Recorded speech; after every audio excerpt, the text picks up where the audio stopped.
staj olanaklarının olması.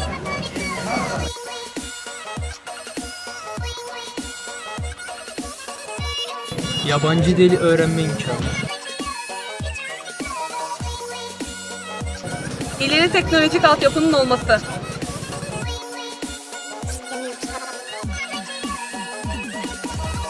Sportif, sosyal ve kültürel etkinlikler.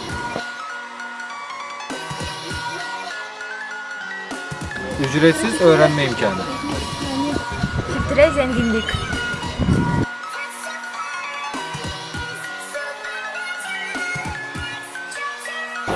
Yüksek lisans ve doktora imkanı. Özel statülü devlet üniversitesi olması.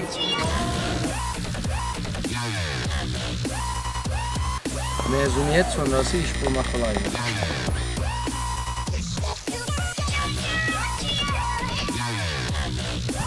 Bişkek'te öğrenim görme şansı.